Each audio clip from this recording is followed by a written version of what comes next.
দীর্ঘদিন ধরে পশ্চিমবঙ্গ প্রদেশ কংগ্রেসের সভাপতি নেতৃত্ব এবং বিশেষ করে আশুতোষ চট্টোপাধ্যায় এবং পরে আমি যুক্ত হই আশুতোষের সঙ্গে।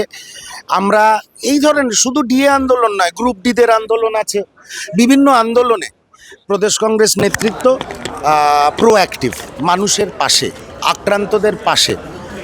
এবং আগামী দিনেও আমাদের এই পদ্ধতিটাই থাকবে যে যেখানেই অন্যায় হবে, অবিচার হবে সরকারের দ্বারা, যেই সরকারই হোক, অবিচার হবে, আমরা পাশে থাকব।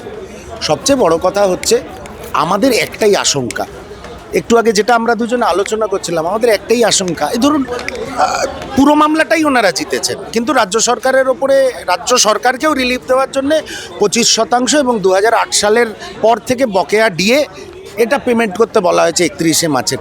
এই সুতো দেখিয়ে এই যে ভোট অন অ্যাকাউন্টস আজকে হচ্ছে, সেখানে যা যা প্রো পিপল ভেঞ্চার্স আছে বা কর্মসূচি আছে বা ঘোষণা আছে, সেগুলো সেই সুযোগে মমতা বন্দ্যোপাধ্যায় কার্টেল না করেন। আমায় ডিএ দিতে হবে তাই আমি পারলাম না, শিক্ষা খেতে পারলাম না, খাদ্য খেতে পারলাম না, এখানে ট্যাক্স কমাতে পারলাম না। ছুতোর তো অভাব নেই, যারা ছলনা করে, ছুতো করে, তাদের সবসময় বাহানা পেয়ে যায়। মমতা বন্দ্যোপাধ্যায় সেরকমই একজন প্রশাসক।